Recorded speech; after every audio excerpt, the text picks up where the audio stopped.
Alright, in this video I'm going to talk about the recommendations. There is complete misconception that you have no control over what someone's going to recommend, that if you just did a good job then they'll write a great one, and if you didn't do a good job then they might not write a great one. And you have so much that you can do to make sure that your recommendation will be the best it can possibly be. So first, just if you need help with the letter of intent, maybe English isn't your first language. It wasn't my first language, but I did get an undergraduate English degree, and I have significant professional communication and rhetoric training as a PhD student. So if you want one of the best people helping you with your letter of intent, $75 for the season, just contact me via LinkedIn, Tony Pharm.D. My contact information is there. But let's get on to the recommendations. So let's go straight to the actual recommendation questions. So we go to residencyhelp.com under recommendations, getting recommendations, where I have a video for you that gives you an overview about this. But here is the link to the actual recommendation questions. Okay, this is the ASHP forecasts, and you go down to reference writer resources, and here is the actual form. So first thing, I have known the candidate for approximately, and this will be 5 or 6 months probably if you're doing APPE. And then this relative hours per week of our interaction, this is kind of a trap. So what you want to make sure that you do as an APPE student is meet with your preceptor every day. Because what you don't want them doing is writing 5 hours or 6 hours, because maybe they just met with you for 15 minutes, or maybe they met with you once a week. Okay, so we want to make sure that that is the full 200 hours for a 5-week rotation. Your relationship, so as a preceptor, obviously I click preceptor, and then there's a spot for other. Now this is where the first problem with this form comes, in that we have exceeds, appropriate, or fails to meet. So what they're asking is exceeds relative to what? So it is a completely subjective form. So one person might feel like appropriate is one of the highest they give, and maybe they give exceeds to just one candidate, while someone else says, well, I know what it takes to succeed in a residency. I've been in a residency, so I put exceeds, exceeds, exceeds, exceeds. Okay. So what you might do is, as you're going through and asking for the recommendations, use this verbiage. Would you be able to write a recommendation where you feel that, do I exceed what is expected to enter in a residency program? Because while appropriate might be okay, if you're competing with 30, 40, 50, 60, the relative number here is going to be huge. And then as a preceptor, I'm asked to address 3 fields and include strengths and opportunities for improvement. So if you let the preceptor or you let the recommender do this, then you're in trouble. What you want to do is say, and with these 3, I felt I was especially good, so that they have food for the comments. So if you worked on a publication, then maybe the writing skills are what they focus on. If you had significant presentations, oral communication skills, if you led a group or you did things on your own, assertiveness, maybe you, by the end of the APPE, were having significant time where you didn't have much supervision.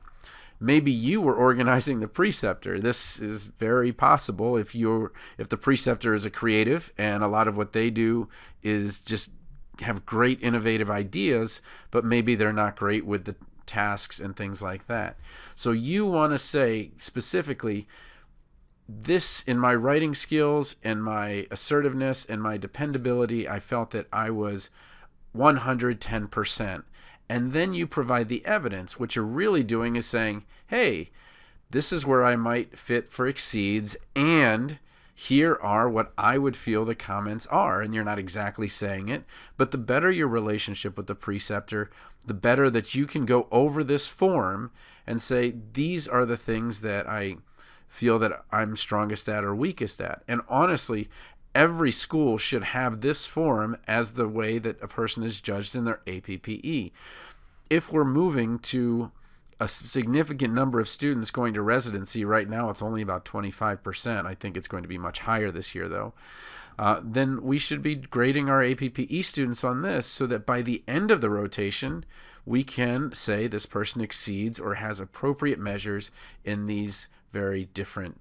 And I know that APPE grading is completely different, but I think that if it matched this, it would make everyone's life a little bit better. Narrative comments. Okay, so this is where, as a candidate, we're going to give you a narrative, and this is going to go to all the ones. So even if you apply to 10 or 12, this will populate the same, and then the 2 strengths will be the same, and then the 2 areas of improvement will be the same, and then anything that we want to add will be the same.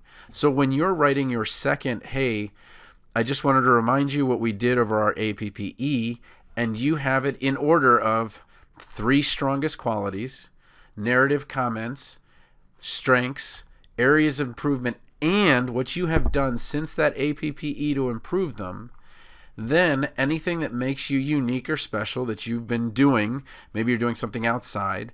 Again, the preceptor has no idea what you're doing in your next APPE. What would be amazing is if you talked about how you built upon what they taught you in the next one. So maybe doing internal medicine and then doing acute care and showing how that internal medicine was a foundation, how in internal medicine maybe you struggled a bit with charting or something like that, and then you got really good at it. So if you're doing things in the same way that these questions are asking them, they're great. Then here's the key.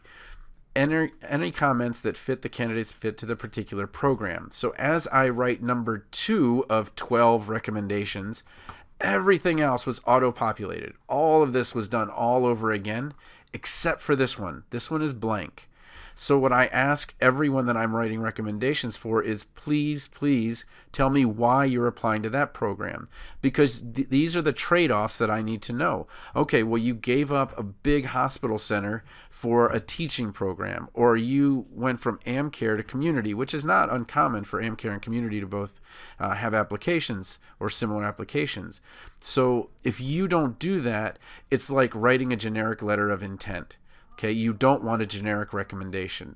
So if you are someone who is reading the recommendations, or I know that many of the people that read the recommendations actually read backwards from the bottom up. Why would they even bother with all of this if this one is, I do not recommend the candidate? Okay, so just like when you're presenting a poster, you present what it's about, the introduction, and then you go all the way to the results and tell them the ending. And you're like, but in a book you don't go to the ending. Well, on a poster you do. So when somebody looks at a poster, they look at the introduction and then the ending, and then come back to, okay, what were your methods? What did you find? And all stuff. Because if the results are inconclusive or terrible, they may like, I'm just not even going to bother with it. So I'm just telling you, a lot of people will go straight to the bottom. If they get I do not recommend the candidate, they don't even bother with the rest. There's no reason to. But if they say, whoa, I highly recommend the candidate, okay, and then they're going to look at this one first. Why? Because they care about why you fit to their particular program. And then if you're not a fit to their particular program, then there's no reason to look.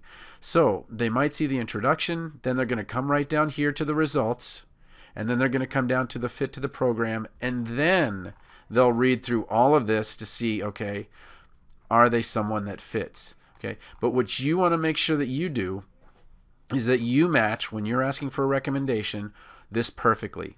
3 perfect characteristics that you absolutely exceed, and comments about them and why, maybe 4 or 5. Go into the narrative of what you did during that rotation that they should put in here. Put in your 2 strengths, put in your 2 weaknesses, and how you overcame those weaknesses. Address anything unusual or special about you, and then absolutely, this one's the most important, how can you make it perfect for that residency site, so both the preceptor, the recommender, and the site say, yep, this is a match.